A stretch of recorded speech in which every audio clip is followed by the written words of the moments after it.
भगवते वासुदेवाय।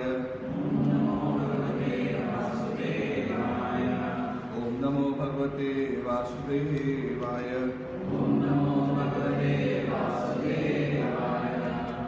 नारायणं नमस्कृत्य नरं चैव नरोत्तमं देवीं सरस्वतीं व्यासं ततो जयमुदीरये। नष्टप्रायेषु भद्रेषु नित्यं भागवत सेवया भगवती उत्तमश्लोके भक्तिर्भवति नैष्टिकी। कृष्णाय वासुदेवाय देवकी नंदनाय च नन्दगोपकुमाराय गोविन्दाय नमो नमः। नमो विष्णुपदाय कृष्णपृष्ठाय विष्णुपदाय कृष्णपृष्ठाय वेदांत स्वामी नामे नमस्ते सरस्वती देवी गौरवाणी निर्विशेष शून्यवादी पाश्चात्य मुखम करोति वाचालं मनोमते गिरिं यत्कृपात्महं वन्दे श्री गुरुं दीनकारणं परमानन्दमाधवं श्री चैतन्य ईश्वरं। ओम तत्सत्। So we are narrating the beautiful pastimes from the Srimad Bhagavat, which are essentially the history of the Srimad Bhagavat itself. 2 classes ago, we discussed in detail about the structure of the first canto and how essentially first canto gives a background both of the subject matter as well as the history leading to the speaking of this great epic. And also, like in a movie, when you watch a movie, especially character-based movies. How many of you like to watch movies?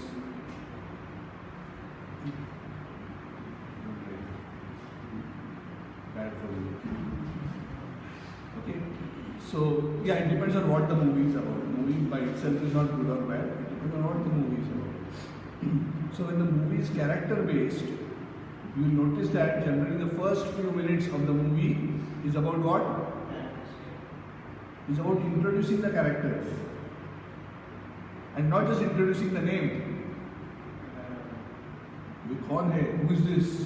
And so suddenly the first scene will be a military mission where one commando is going and doing an ambush. And then how he enters and destroys everybody and then he comes out.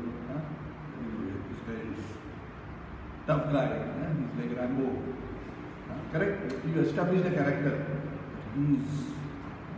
Of course, in a spiritual epic like Srimad Bhagavat, it is about establishing the position and the background of the key characters. Who are the key characters of Srimad Bhagavat? The speaker and the listener, minimum. Correct? Who are the speaker and the listener? Speaker is Shukadeva Goswami. And who's listening? Yeah? Okay. Nobody's going to write that, oh, Gaurachandra Das was speaking and Ram was listening. No fun writing an epic about it. Okay? Who's this Shukadeva? What an exalted personality. What is his background? Parikshit Maharaj, who is he? He's not ordinary. He is. Who is he? He's the son of Abhimanyu, who's the son of Arjun. 5 Pandavas, all pure devotees. He's from that lineage. It was he who was protected by Krishna even when he was in the womb. And since that time, he can think of nothing else other than Krishna. He's looking for Krishna everywhere. Pari-ikshita, examining for Krishna everywhere. That is the character of this person. The topmost inquirer, Parikshit. And the topmost answer giver. Perfect question, perfect answer. And not question about, okay, where I will get, where I will get good roti chanai, or tarik, or whatever. question is that which is meant for the ultimate welfare of everyone. So when the topmost person with the topmost qualification to ask the question, ask the topmost question to the person who is the topmost to give that answer. Why is the topmost? That whole background story is explained. What is the position? He is so great, and the stories are explained later on. I am just giving a synopsis. Even though he is the son of Vyas, even though he has studied the Bhagavad under Vyas, he is considered even more advanced than Vyas in his spiritual realization. So he has understood the book Bhagavad better than the author. Is it possible? Can you understand the book better than the author? Sure? Can. Why? How? Who will explain? Yes, Krishnamurti Prabhu. How come he can understand better? Because the author may have some idea in mind and put it down, but when in the course of creating this story, writing the narrative, he may not be able to see through all the ramifications of what he is saying. So reader read through, then he can visualize that this, although he has not explained it, at the background there is more to the story than what is. So you are talking from an analysis perspective, okay? That could be one angle, but my question is more spiritual in nature. This is true even for a material subject, right? This could be true not necessarily for a spiritual subject. Anybody else wants to try? Your answer is correct, but there is a deeper understanding behind it. And there is a verse that maybe even Vyasa has not fully understood this, but Shukadeva has properly understood. Shukadeva Bhakti is itself, like he was, his age is being sent to another room itself. He was meditating about it. He doesn't want to come out in the material world. So he knows more than, because it is all about the God. So you are saying that because he is spiritually more elevated, more renounced, more detached, more devoted, that's your answer. Okay? Which is true, but my question is more specific. How come he understands the subject more than the author? Maybe he understands generally spiritual subject matter more than the author because of his spiritual advancement. But the author has written the book, no? I'm looking for a very specific answer because that answer is very important for spiritual aspirants to understand. Only you can save the day. You are the senior most amongst the assembled sages in the forest of pines condominium. Hare Krishna. What do you think? Let us try. Why do you think? Is it possible? It is possible. You know why? Because in spiritual line, the message is passed down from top to bottom. The message is not changed. What Vyasa spoke is what Narad Muni had explained to him. Narada spoke what Brahma had explained to him. Brahma spoke what Lord Narayan had explained. Vyasa is writing. But because he has received it, he is repeating it. Of course, he has some realization. But because of the advancement of Shukadeva, it is possible that Shukadeva has a much more deeper understanding of that subject matter and a deeper realization than even what the author has written. Because sometimes in spiritual line, one person may be used as a channel, but he himself may not fully realize the purport of what he himself is saying. You understand? The person may write, he may be divinely inspired to write. But sometimes he may himself not fully understand what he is writing, the full depth of this. Not that he doesn't understand, he doesn't understand the full depth of what is being revealed through him. Do you understand what I am saying?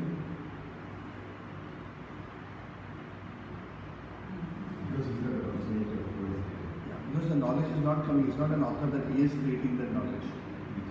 He is receiving it and he is passing it down. Okay. So it is possible that one person has very deep realization, he passes the knowledge to another person who may not be so deep, he passes the knowledge to a third person who may turn out to be more deep than his predecessor. Possible. Because it is about spiritual knowledge. So Shukdev Goswami is very realized. And Shukdev Goswami was selected. All the topmost greatest sages of the universe were there assembled on the bank of Ganga when Shukdev Goswami, when Parikshit Maharaj decided to give up his body. And he asked these questions and they were all discussing amongst themselves who out of them is qualified to answer. Because when the class of the questioner is that,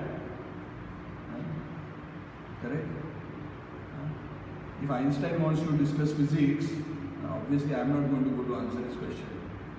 You have to match. He also had questions on physics, which he couldn't solve up to the end of his life. He was trying for a theory of everything. He couldn't work it out. Yeah, so he also had to. Obviously I am not going to go because I am not. You need a person above him to be able to have that conversation. All of them are sitting there wondering what to do. And I'm just giving you a peep into the subsequent chapters. All this is covered in the subsequent chapters. But I'm just giving you why all this is mentioned as a part of the first canto. That eventually when all of them were unsure and discussing amongst themselves, Shukadev suddenly out of nowhere, without invitation, by the Lord's divine arrangement, walks into that assembly. Looking like a 16-year-old boy without any clothes. He's Digambar. And just by seeing his effulgence, all the great sages could understand. ये बहुत पहुंचा हुआ है हमसे. It's far more advanced than all of us. Everybody in the assembly stands up, other than two persons. Who are those two? Vyasa and Narada. Vyasa is his father, doesn't need to stand up, and Narada Muni is his Guru's Guru.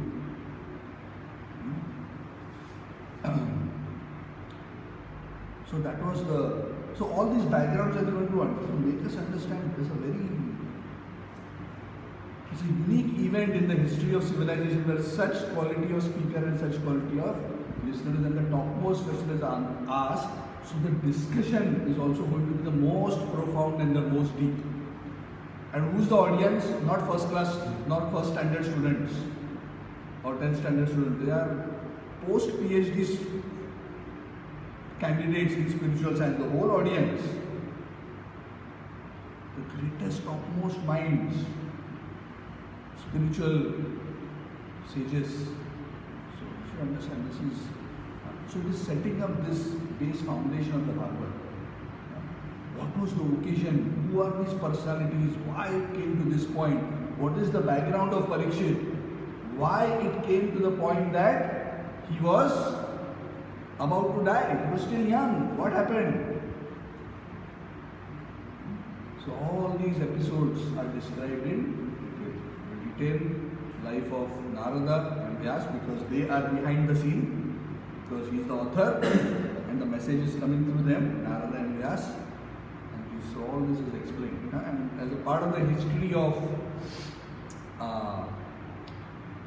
Parikshit Maharaj, the story of the Pandavas, their departure, the story of Kunti, the story of Bhishma, so all these key personalities, then Ashwatthama, how he got into the scene, how he came to kill Parikshit, what happened, all those incidents are all explained, and they cover the first 17 chapters of the first canto, which is, I think, 17 chapters if I'm not wrong, sorry, 19 chapters,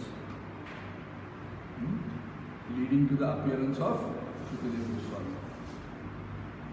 And second canto is where Shukdev Goswami and Parikshit Maharaj start conversing. So first canto is Suta Goswami telling the sages of Naimisharanya the background of the Bhagavad. It is still Bhagavad only. Because all this is still the subject matter of the Bhagavad only. It is not that it is independent of the Bhagavad, but it is that. Okay. So again, this was a quick recap. It was very important to understand this. And the clear subject matter of the Bhagavad is about, Bhagavad means about Bhagavan and about the Bhakta of Bhagwan. Bhagavad. When we talk about Bhagwan, we cannot talk about Bhagwan without talking about his devotees.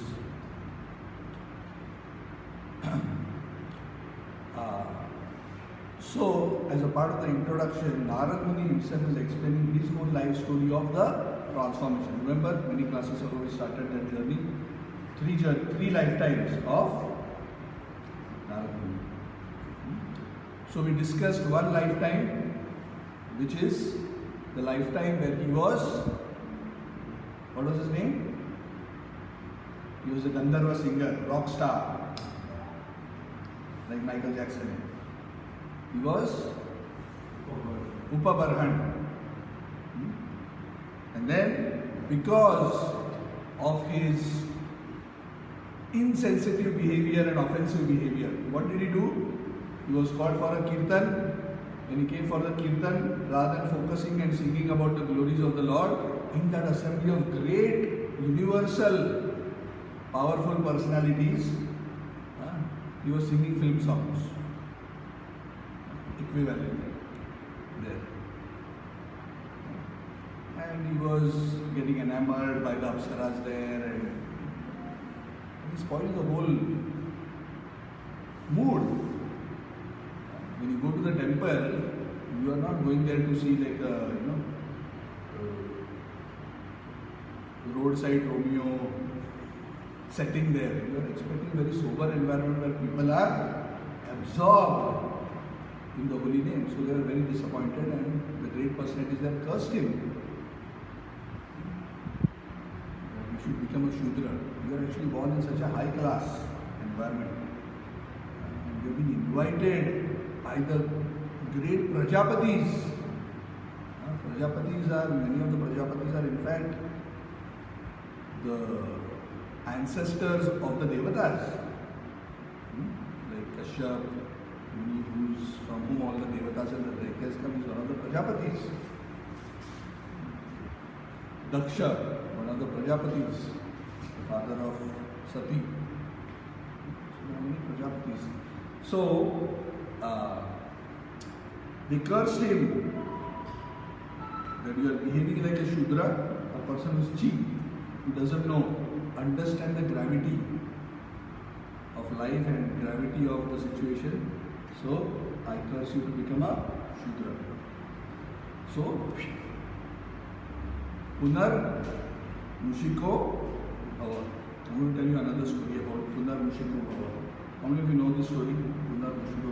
You know the meaning of Punar Mushiko Bhava? Okay, so I'm going to tell you this story. So it so happened that there was a mouse in a forest. So there was a mouse, and that mouse was roaming around in the forest, and he saw a great sage who had come into that forest and sitting under a tree and meditating.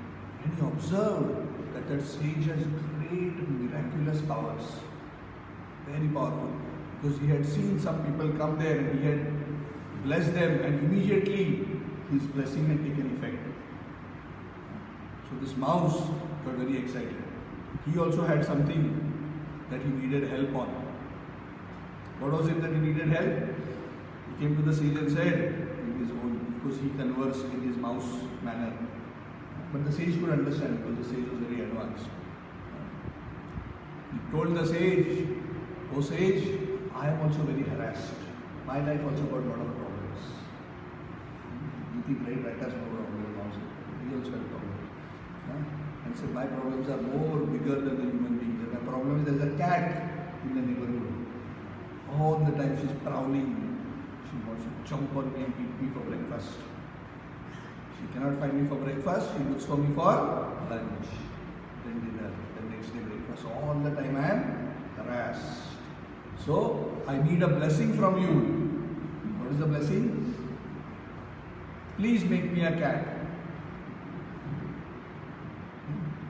Make me a cat.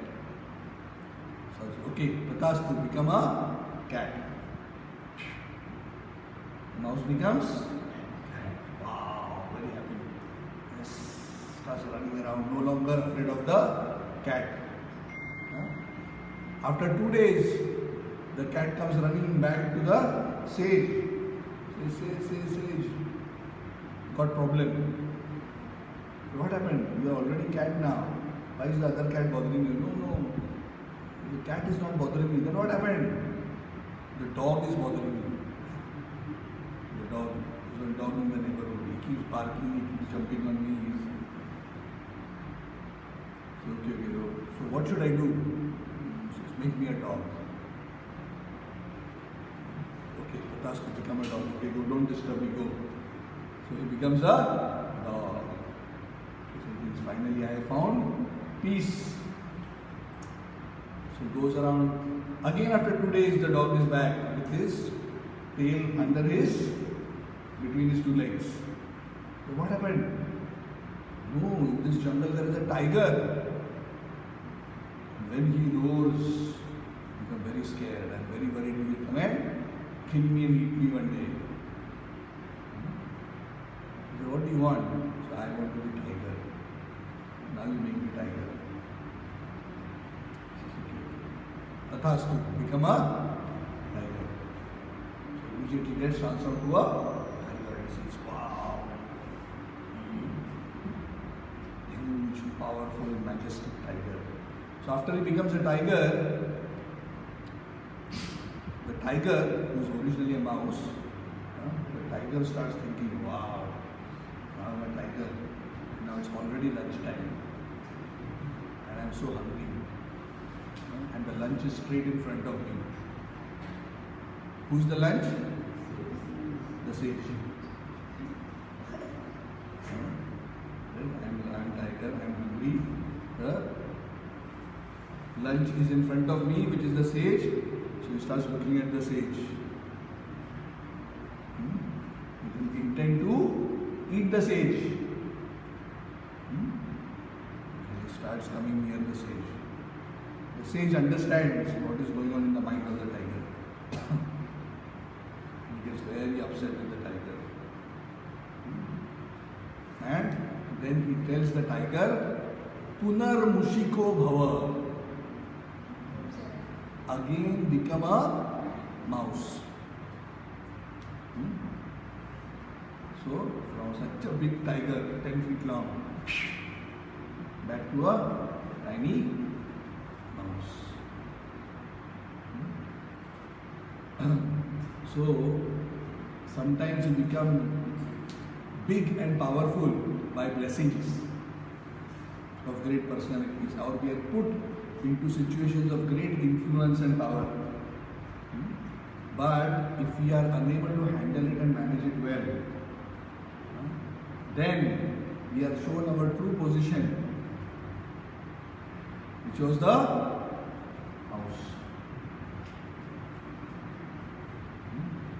So like that, this Upabarman, who had come to that point that he was invited to sing Kirtan for the Devatas, he was suddenly made into a son of a maid servant.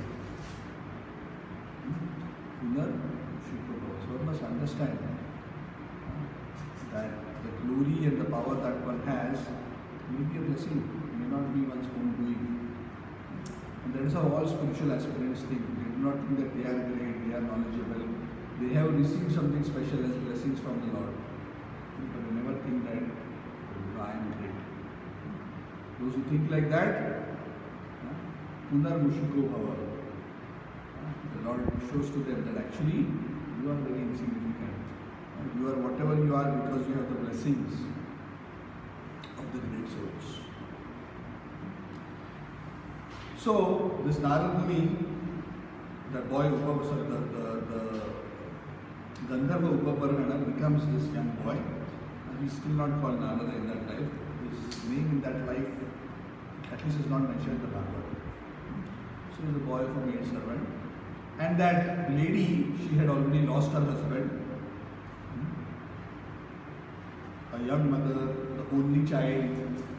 She was serving in a Brahmana school, doing some menial work. And in return, she would get some little bit food and other things. parents to take care of her son. The son had no shelter but his mother. The boy was 5 years old. And the mother had nobody else but the small boy.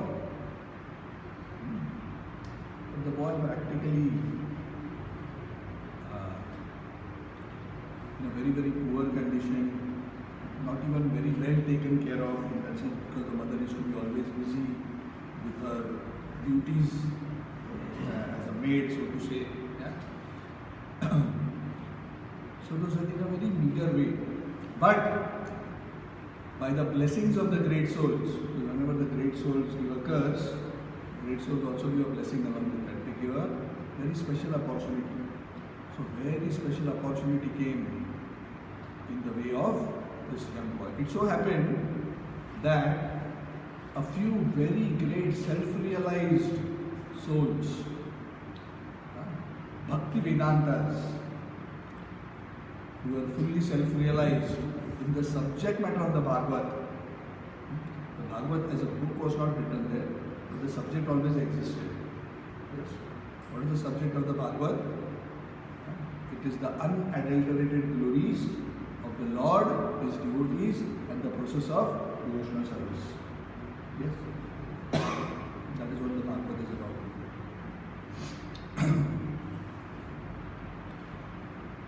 So great sages happened to be passing through that particular area, and at that point it happened to be the beginning of the Chaturmasya period. So in the Vedic tradition, the 4 months of the rainy season, the Chaturmas, out of the 12 months, 4 months are rainy season in India. Typically June onwards, so June, July, August, September. So those 4 months, generally, those sages who are parivrajaka, generally those who are in the renounced order of life, the recommendation of the scriptures is don't stay at one place, because they are not supposed to have a house and a family and all that. Unless they are really like heads of institutions and they have to manage a mutt or an ashram, that's different. But in any case, they are advised to spend most of their time traveling and preaching. Why? Because when you travel, 2 things happen. One is, you don't get attached to any home or place of residence. Second thing is, so many people get the benefit of the association of these great souls. So they would travel. But in the rainy season, in olden times, it wasn't safe to travel.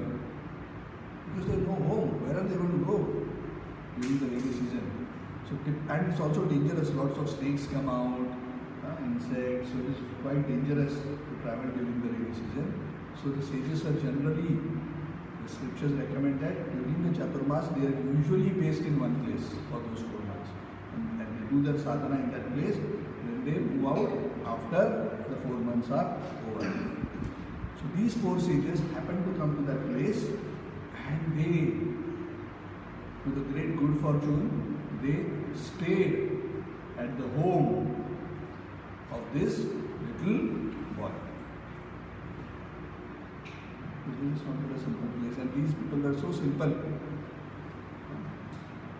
So what this lady would do, she had little meager means, but she was a very devoted, faithful lady. She would cook and she would give to the son would go and serve these great sages every day. And as he would be serving these great sages, he would sit down and listen to what they would discuss amongst themselves. And what would they discuss?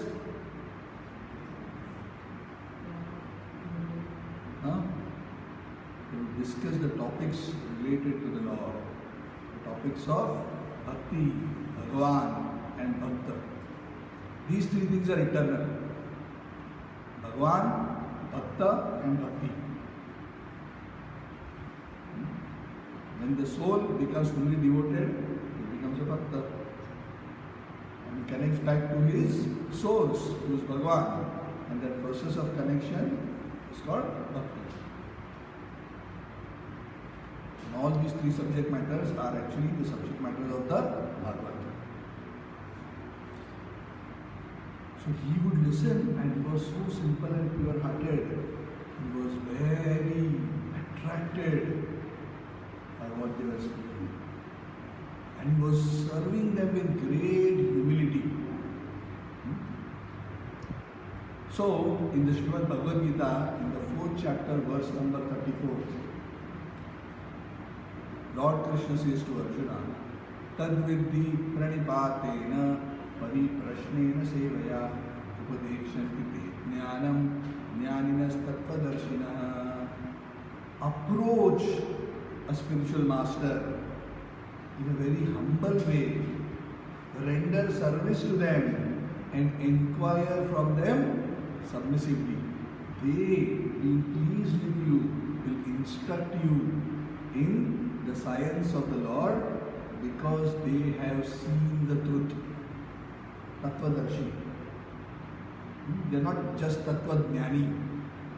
Understand the difference? Tattvajnani and Tattvadarshi. Tattva means the truth, the spiritual principle. Tattvajnani means he who knows Tattvajnana. Somebody can say, oh Prabhuji, you are Tattvajnani. Okay, I know Tattva because I have studied scripture. But have I actually seen the truth? Seeing the truth is the next step. Yes? Bachelor's, master's and PhD. Bachelor's, you just given knowledge, you just understand. Master's, you master it. But you may not have full realization of the topic.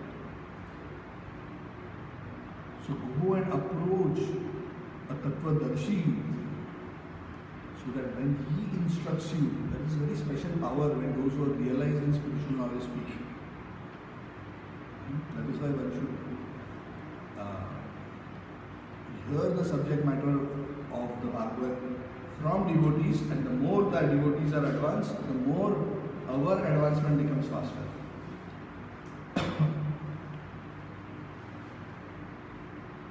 Because the Lord is manifested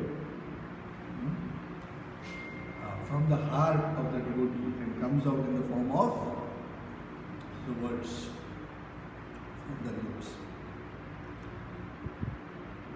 So Narad Muni was already doing this without having studied Bhagavad Gita. Why? Because he was very humble by nature. After having taken that situation, naturally, Pundar Mushiko Bhava, already become mouse, very humble. So he was a very simple person, just serving very nicely the sadhus. And one day, after having served the sadhus after they had eaten, there was some food remnants of the sadhus which were left on their plate after they finished. Just a little bit some. So he said, he mentioned this in the Bhagavad, he said, I asked the permission, I asked the permission of those great sages, and because they were so pleased with me, they granted me permission to eat what was left over in their plate. Okay. Anybody likes to eat things which are left over in another's plate? Which means, let's say, somebody has eaten and maybe few grains of rice left here, half a piece of cauliflower left here, some pickle left here, and it keeps the plate. Anybody can imagine going there and picking up the leftovers and right? Not do like that, right? And the Vedic culture says you should not do like that for ordinary people. You should not do like that for ordinary people. You cannot eat from another person's plate. There are some exceptions to this. You want to know what are the exceptions? Yes. What is that? Kids. Yeah, kids. So mother and child can eat from the same plate until the child goes through Upanayana, or of course, girls don't go throh Upanayana, so until they're around 8-9 years old, up to that age, they can eat. Because many times the mother is only feeding them from her plate. It's not that it has to be like that, but it is accepted or tolerated. Not that it is desirable. It's not that it has to be done like that, but it is considered okay. It is not a prescription. It is something which is tolerated. Or another situation.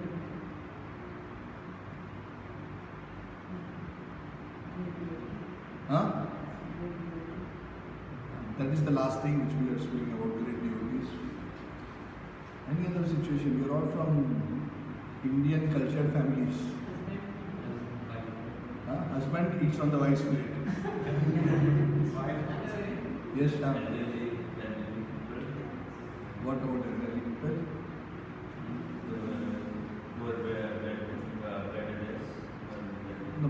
No, but why should somebody, they eat from another person's plate or other people eat from their plate? No, right? Sorry, you were mentioning something. Who was mentioning? You were mentioning. That means the tradition is that saying the wife eats from the completion of the husband plate is to share. So in some cultures, again, this is not a rule, but this is considered acceptable. So don't say that Prabhuji told us to do like that. Now the ladies will protest against me. They'll say that Prabhuji is from medieval mindset. So anyway, it's not a prescription, but in ancient cultures, some chaste wives would feel that I should only eat from my husband's plate. So after the husband has finished eating, the same plate, no cleaning, nothing, as it is, they will top up with food for themselves on the same plate. They will eat. Nowadays they are having food clear. Example, in the community, they will keep restaurants to eat.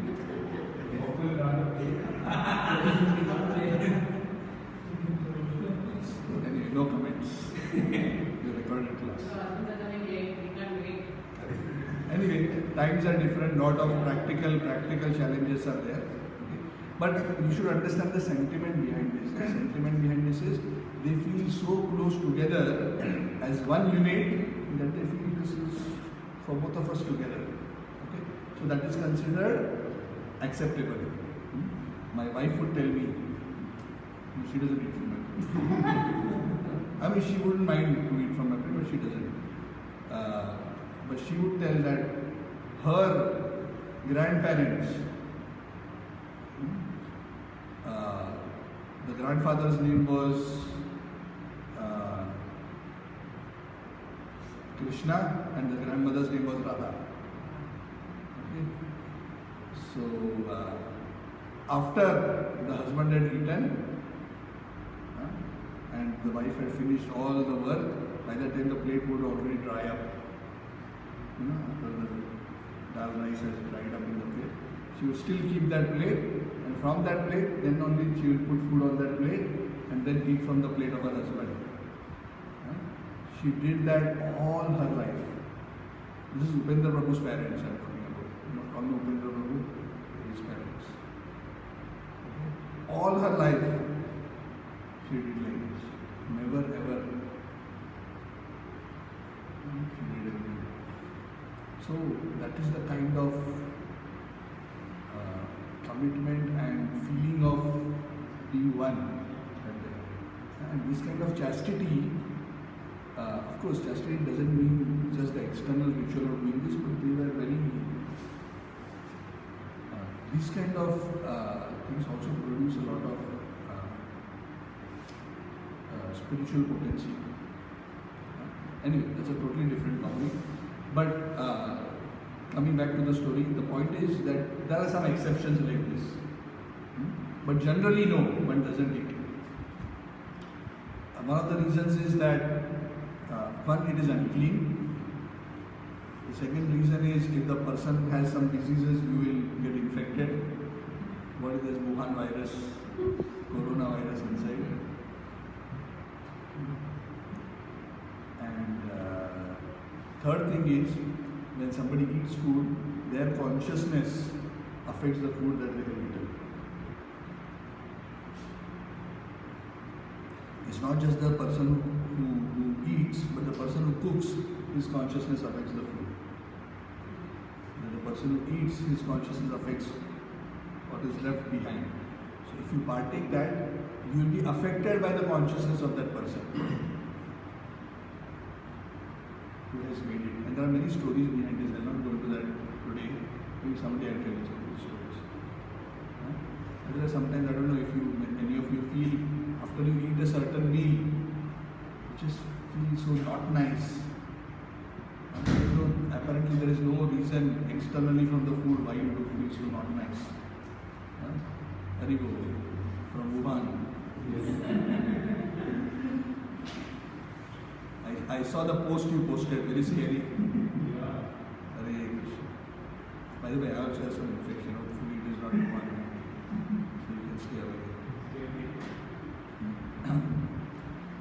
So, that's why I cancelled the children's class because my throat is, I can't speak 2 classes one after another. Okay, so coming back,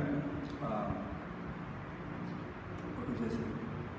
Eating food demonstrates consistency. Yeah, so one gets affected by the culture. So sometimes you feel like that, or sometimes you eat a certain meal, it feels so nice. Wow. Just very simple rice and dal, nothing else. Correct? Why do we feel so nice after we eat prasad? We don't feel the same thing if we go to Sarvana Bhavan and eat a meal. Huh? Sorry? The quantity doesn't matter, but even if you put one morsel in the mouth, it's not even the taste. It is how you feel internally after putting it. The taste may be externally excellent, but an apparently very simple taste. You eat Jagannath's Prasad in Jagannath Puri. Do you know there is practically no chili? There's no chili used at all in Jagannath's Prasad. They just use ginger and some salt. Salt also they use the rock salt, no, I think. Tirupati Prasad also. But at least that Prasad is sweet. So sweet at least may be difficult for us to. But of course, these Prasad, when you just put even a little bit in your mouth, you feel. Do you feel? A little bit also. This is not ordinary food. This is so surcharged with spiritual energy.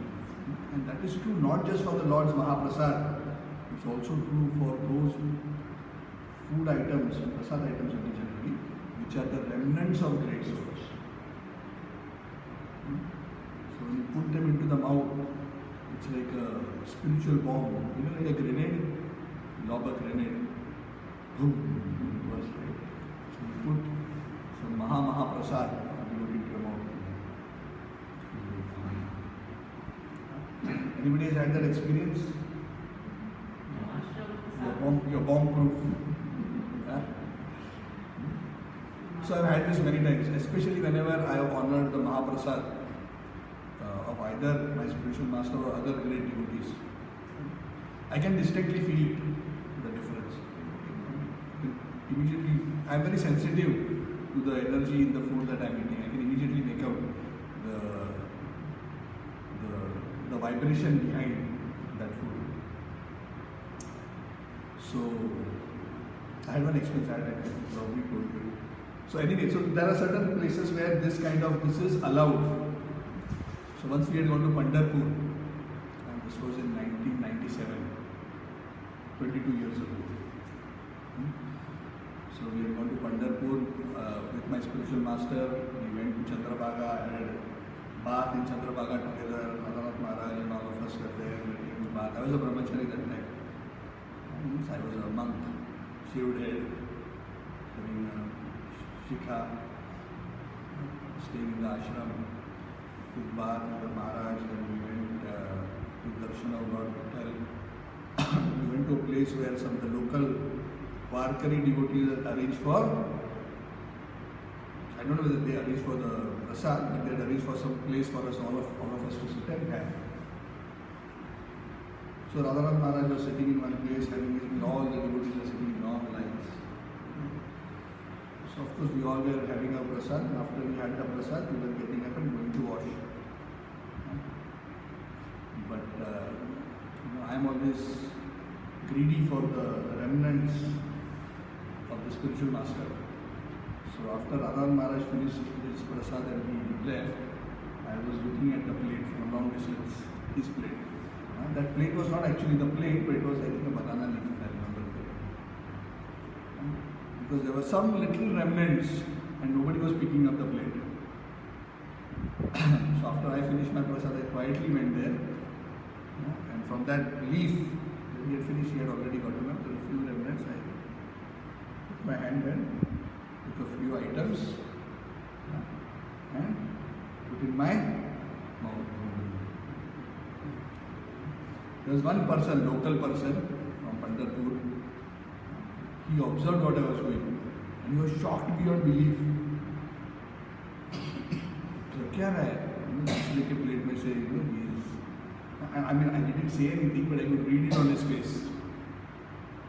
Because generally you don't do this, but for great souls, this is considered acceptable. And personally also, I always feel that whenever I have received the remnants of the spiritual master, immediately transforms into consciousness. So Narad Muni said that when I received the remnants of these great sages and I put in my mouth with their blessings, immediately it made such a transformation in my life. The very nature of being a devotee became very attractive to me. I developed so much attraction for hearing and chanting the glories of the Lord. And that is the result. Because you partake that consciousness. And what is the consciousness of the sages? Continuous attraction for hearing and chanting the glories. Yes. Right? Damodar Prabhu, after this we are going to give you prasad first and we all that. Damodar Prabhu is always chanting Hare Krishna, Hare Krishna, Krishna Krishna. He is keeping mass so that the energy doesn't come out. So, Narad Muni describes that. So, when there is a combination of great devotees, service and blessings of the great devotees, transformation is very rapid. That's why for those who want to make rapid advancement, rendering service to your spiritual teacher and rendering and receiving the blessings of your spiritual teachers is very important. That results in very rapid spiritual advancement. Very rapid. This is a time-tested formula. There is no exception to this. And this can be applied not just to our spiritual teachers, but to all devotees in general, the principle. But the more advanced, of course, to our gurus and teachers, we are anyway obliged. Correct? To devotees in general, the obligation may not be as much. Just like our parents were more obliged than our other relatives. But the principle is true for any devotee, but all the more when there are advanced devotees or devotees who are senior to us and whom we are naturally subservient to, when this principle is applied very rapidly. That is why we should always look for opportunities to serve the great devotees. And the greatest blessing, we were discussing about Maharaj Muchukunda last time. Yes, the greatest blessing is to get the opportunity to serve great souls. Correct, Damodar Prabhu? Because this opportunity,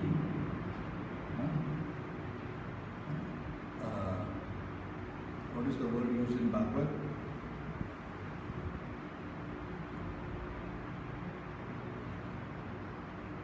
It opens the doors to liberation. Dwaram, what is the words? Vimuktehe. Forgot the second word. It opens the door to liberation. That is why amongst, even though sadhana and all these things are important, the opportunity to serve great souls and get their blessings is most important. And that was the opportunity which Narad Muni got. He served them for 4 months, heard from them, got their remnants, got their blessings. Spiritual realization, understanding of spiritual subject matter is not possible simply by personal study. The spiritual subject matter cannot be digested and understood without the blessings of the devotees. And the easy way to get the blessings of the devotees is by humbly approaching them and asking questions and by rendering service. Tad vidhi pranipatena pariprashnena sevaya upadekshanti te jnanam. Because when you approach them like that, they open. They don't give an academic answer to you. Great souls, when you ask them question, they will not give you a technical answer. They may give you an answer. I'm not talking about the external answer. When great souls are speaking, what are they doing? They are not just answering questions or giving you information. You know what they are doing? Yes, Damodar Prabhu? They are actually opening their heart. They are sharing that bhav, their mood, their faith, their devotion. They are opening, and it is. And we have to receive it with an open heart through ears which are eager. And the good wishes of the devotees, their blessings help us to assimilate that message and capture it in our heart. Otherwise you cannot. If you do not have the blessings, it will just bounce off you. You cannot absorb anything. Correct? Damodar Prabhu? Hare Krishna. I am catching him. Hare Krishna. He knows because he has been chanting for many years. How many years you have been chanting, Prabhu? Okay, trying. Yeah. How many years you have been trying to chant? 15? More? 15? So then, when you practice sadhana for many years, you can actually understand and experience this. So we are not just speaking everything theoretically, we have seen this. By our own, what we have gone through and by what we have seen among so many devotees. So these are not just empty theory. This is very true. So Narad Muni is also giving this example of himself. He said, this was my secret to transformation. So simple. No fancy anything. Not that he got some solid secret mantra which nobody knew. He got a special technique which nobody knows. The formula is open, but it's a secret. Because, why it's a secret? Because the external process is open to all. But the process is not about the external process. The process is about the internal process. How you are opening up your heart in humility to receive the grace of the Lord. That not everybody can do. For that, you have to be eager and you have to be humble. And you have to be grateful. If you don't have this, you cannot receive the message. Eager, humble and grateful. Grateful means I don't deserve this, but you are giving me such a wonderful thing. I am so eager to receive it. And very humbly we render service, taking our service very unqualified. Then we are also in a position to receive. Sadhus are always opening their heart to give.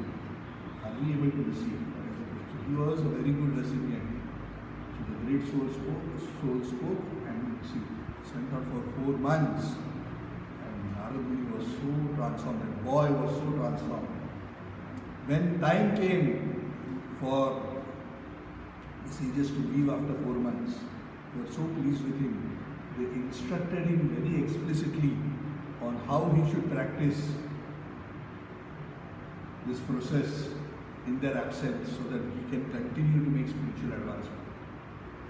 So they instructed him in detail on how he should focus his mind and how he should remember and focus his mind on the Lord. So they gave him instructions and then they left.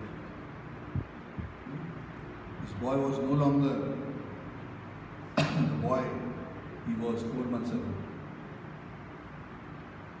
Very good.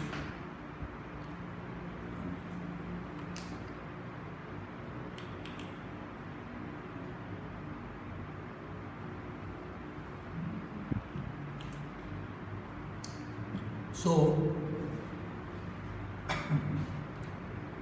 after the sages left, very soon a calamity befell the family of this boy. The mother, who was his only shelter and only relative in this world, one evening she had gone to milk a cow, and when she was returning after milking the cow, because they were living in a forest-like area, she was bitten by a snake and she died.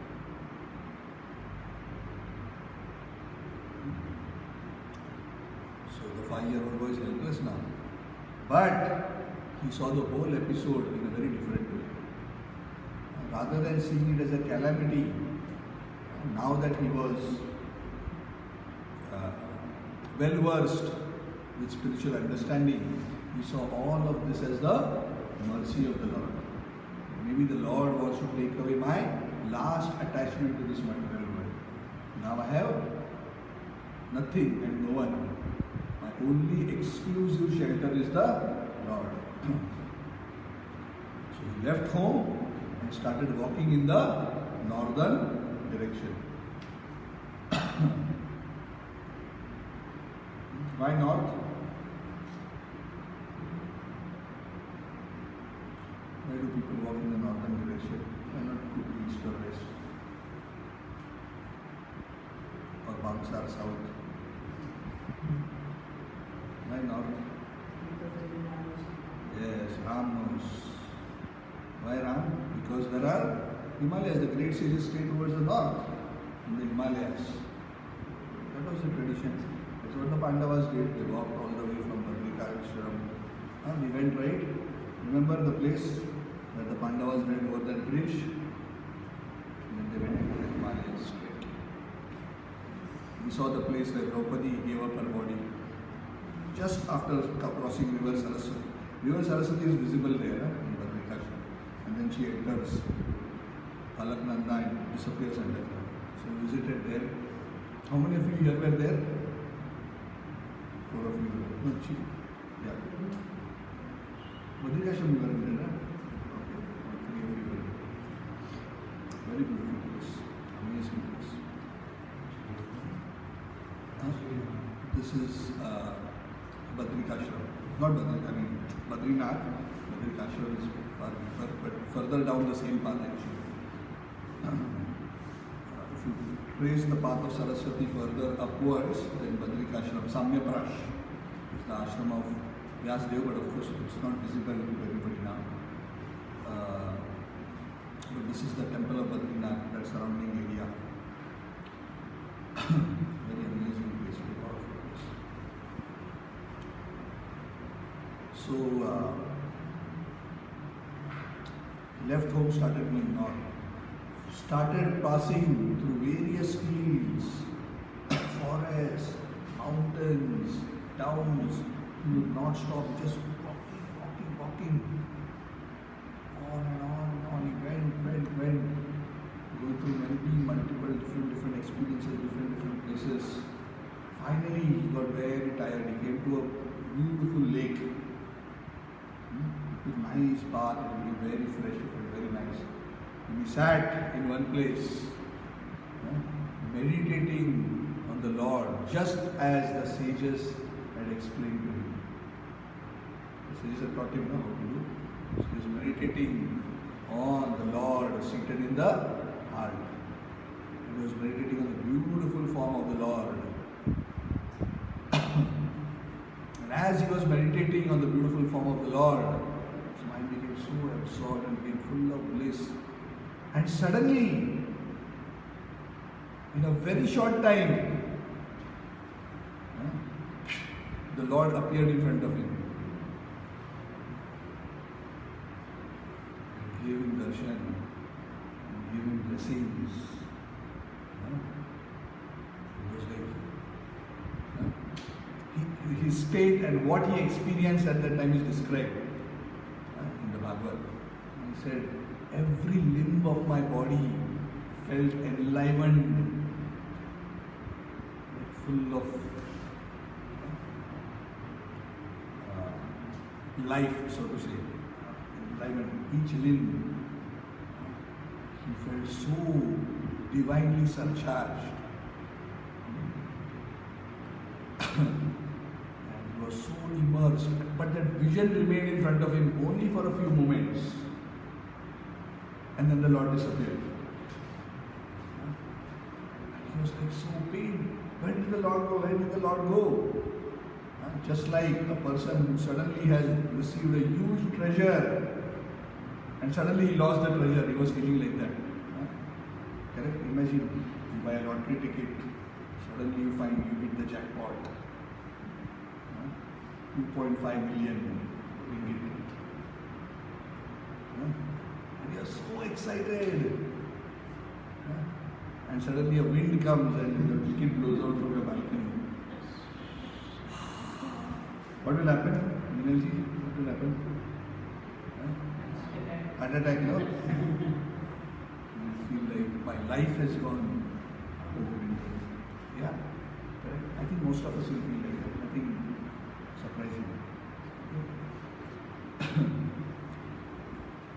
So he felt like he got the greatest treasure and he just lost it.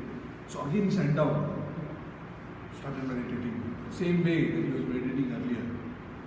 Because previously when he was meditating, in a short while he could see the Lord. I don't know how long it is not described. It said very soon. I don't know if it was 5 minutes, 10 minutes, 1 day, I don't know which one mentioned. No matter how hard he tried, he wouldn't get the darshan of the Lord again. And he was getting very frustrated. He was trying again. Nothing was happening. He was trying again. Harder and harder and harder and getting very frustrated.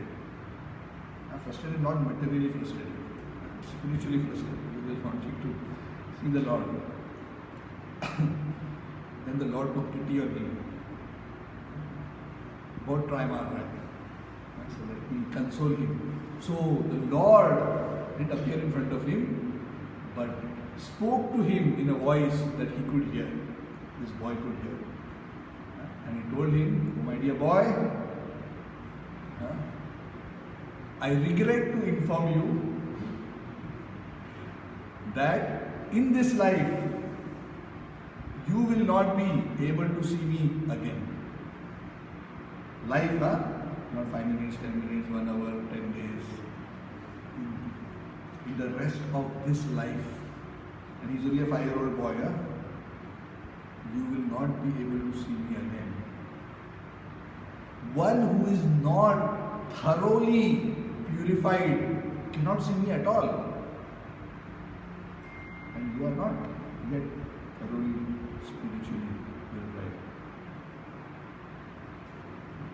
Then the question will come to this boy's mind, but just now you showed to me, no? How come? So Krishna knows what he's going to think, so Krishna already answers the question. He says, I gave you this special darshan even though you are not qualified. Qualified in the sense, you don't meet the mark. Not that he is not qualified at all, but he doesn't meet that standard which is expected. Just to increase your desire to attain me. Yes? When you get something great for a little while and you appreciate it, and then it goes, then you want it. So the Lord gave that darshan for a little while, gave him something more than what he was entitled to at that point, but just brief. Correct? Say when you go to a mithai shop, You see one very nice burfi, and he asks, what is the price? 1,200 rupees per kilo.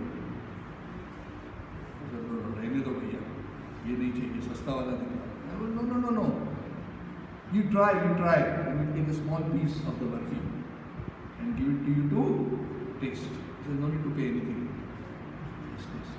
And you put it in the mouth. So exquisite. Wow. Then you no longer think this is 1,200 per kilo. Then immediately you understand the value. Worth है यार. Whatever 1,200, 5,000 rupees I am willing to spend for this experience.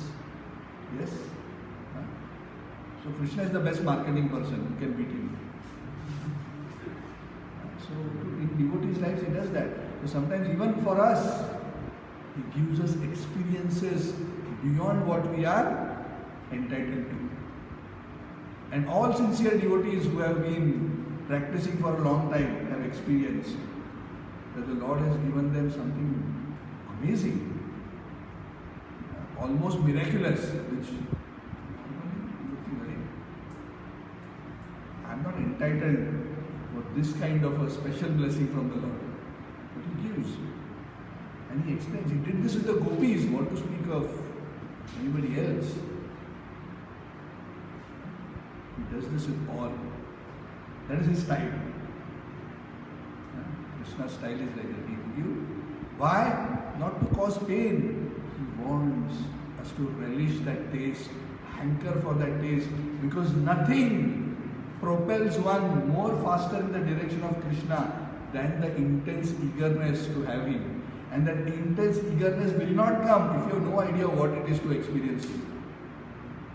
Correct or not? If you have no idea, how can you hanker for something you have no clue about? Yes? If nobody ever gives you that mithai to taste, and I just give you a theoretical explanation, the taste is sweet and it has a little bit of flavor of saffron and a little bit of cardamom. Can you imagine it? No, right? You may try to imagine, but you will imagine only based on what you have experienced. But this is something which you have never experienced. How can you conceive it? Correct? You cannot conceive it. Krishna has to give you a sample. When He gives you a sample, this is far out. This drowns you. The experience drowns you. When the Lord stands in front and is looking at you and giving darshan, what is that experience? Can you imagine? You cannot. Unless the Lord gives us that experience, we cannot imagine. And for one who has had that experience to whatever extent, you will say, yaar, इससे अच्छा तो कुछ है ही नहीं. For that one moment, I am willing to wait for 100 lifetimes. And this is how devotees get that determination, not just by Shastra study. Correct, Damodar Prabhu? And Krishna gives that kind of mercy. So Krishna gave that to Narad because he had reached that level of maturity. And to propel him to the next level, he gives him that and says, after this life. But he doesn't become disheartened. He accepts the instructions of the Lord and he continues to practice devotional service until the end of his life, wherein he leaves his body at the time of the dissolution of this creation, because he achieves perfection at that time. It is said he left his body, he became so advanced that when he left his body, that boy, after he grew up, went through his whole life, he left his body, he was so advanced because he was at the stage of such Krishna Prem. He said, just left his body as he practically didn't understand that he has died. The example of some lightning is given. Yeah? What is that example? Just like a lightning happens in the sky. Just left his body. No pain, nothing. Yeah? He merged into the body of Narayan when the creation was dissolved. And then, because he had now already become fully purified, Now he had become qualified to see the Supreme Personality of Godhead. Then, when the next creation happened, and the next day of Brahma, he again came out from the body of Narayan. And when Brahmaji was born, Brahma created Narada as a Manas Putra. He became Narada. That boy. Upabarhan, who became that boy, now became Narad Muni. And he is so spiritually powerful that he is the very embodiment of Bhakti Shakti on behalf of the Lord. In fact, he is considered the Shakti-Avesh incarnation of the Lord for the distribution of Bhakti. Bhakti Shakti. That is why he is traveling everywhere. Why he is traveling? He wants to give Bhakti to everybody. That's why the Bhagavad is full of his disciples. Prahlad, Vyas, Dhruva, Valmiki, you name it.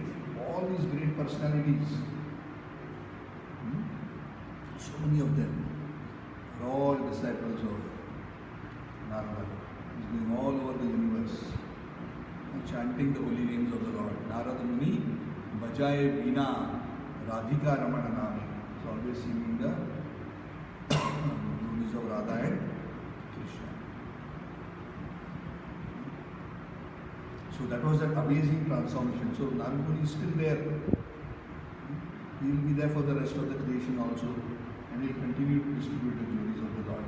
And he is amongst the only individuals in this whole existence who has been given a very, very special power. You know what is a special power?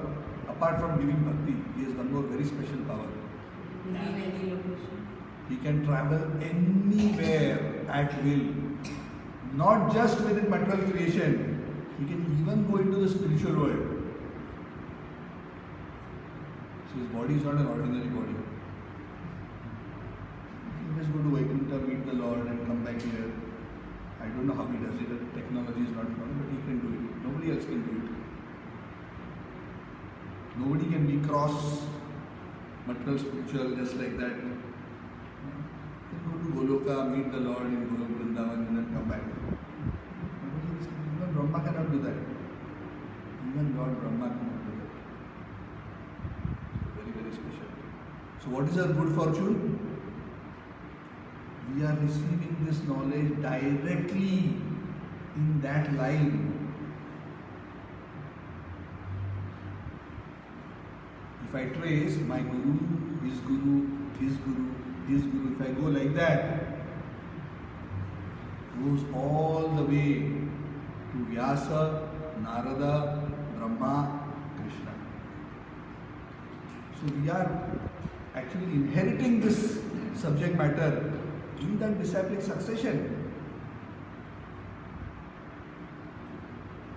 And we are receiving that knowledge and the proper understanding of the knowledge in that disciplic succession and with their blessing. Of course, how much the blessing comes depends on us. They are always willing to give full blessings. Again, how much we open our heart, how much we surrender, based on that, how much we receive will depend. But the opportunity is there. So, the opportunity that Narada got as a 5-year-old boy is present today. It may not be that the Bhakti Vedantas are sitting directly as pure devotees here with us.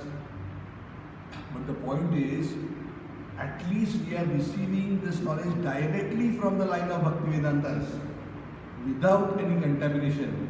They are directly connected in that line. Recently this movie was released, Tanaji. How many of you saw? Anybody saw that movie? You saw? Yeah, I also saw that movie. Anybody saw? Very nice. If you have not seen, you should see. I saw. Very nice movie. I don't know, do you know who's Tanaji? Anybody knows? You know very much? Huh? Tanaji Malusare. He was a very close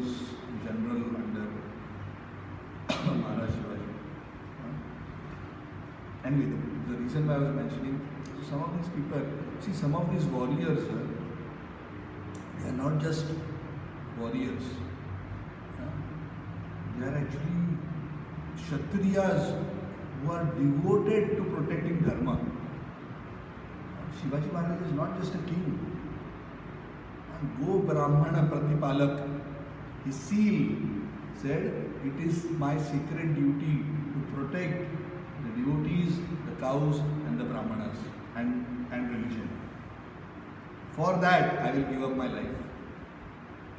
Like Uchukunda, he was doing that kind of a seva. That's why he received blessing. He was helping the Devas to fight against the Asuras. This is exactly what Shivaji did, all the people with him. He laid them down their life. These are not just ordinary people, ordinary warriors. Anyway, that story apart, but the point why I was mentioning is, when the movie came, people also look out for their descendants. Oh, who are their descendants? Okay, let us go and talk to them. And hear the real version, because they would know. Or Shivaji, his descendants are also there up to today. Udayan Raje Bhosle, his current living descendant of Shivaji Maharaj. So, the reason why we are saying is, when you are connected, you are actually intimately connected, because then you are inside the family. You are not receiving a message from outside, you are receiving a message from inside with the full blessings, with the full action. So that is our good fortune. And actually that fortune is available to everybody. You don't have to take birth in a particular family to get that fortune. Spiritually. Materially, yes. Spiritually, you don't need to. You simply need to connect and accept that. Amazing. So that is the story which Narad Muni mentions. And he concludes by telling Vyasadeva that yes, now that you understand this story, why I told you this story is, you should understand how transformation happens, what is the greatest good. Ultimately, the greatest good is to develop pure devotion for the Lord, and this process is to hear and chant the glories of the Lord. That is how I got it, and that is what you should do. You should write in detail about the glories of the Lord. I have explained to you in summary the knowledge that I received from my Guru, Brahmaji. Now you expand on this and write the Srimad Bhagavat for the good of all living entities. So that this opportunity is no longer restricted to me or X and Y. It becomes, that is the great heart of the devotee. He doesn't think, I got special opportunity, so now I will remain special. Why only me? Let me make an arrangement that everybody gets this opportunity. So through the Srimad Bhagavat and the distribution of the knowledge of the Bhagavat, this opportunity becomes available to all the individuals. Natra Srimad Bhagavatam ki Jai. Shri Narad Muni ki Jai.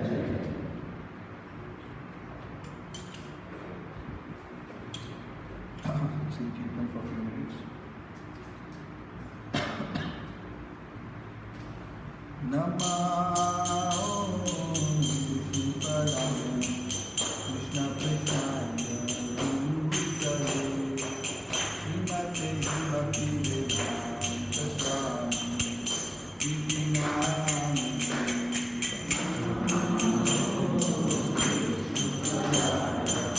Krishna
So please read also whatever we're discussing. We discussed chapter 6 today.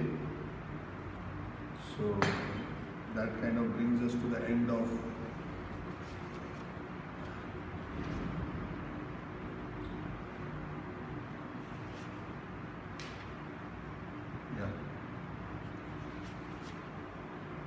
next chapter is the son of Drona punished.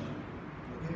So far what has been discussed is the basic of the subject matter of the Bhagavatam in brief, the background of Sutta and Shaunaka and their conversation, their questions and the discussions, leading up to the story of Narada and Vyasa. Now the other characters will slowly come in. Beginning now, Ashwatthama's story is coming. From Ashwatthama the connection will come to Pandavas,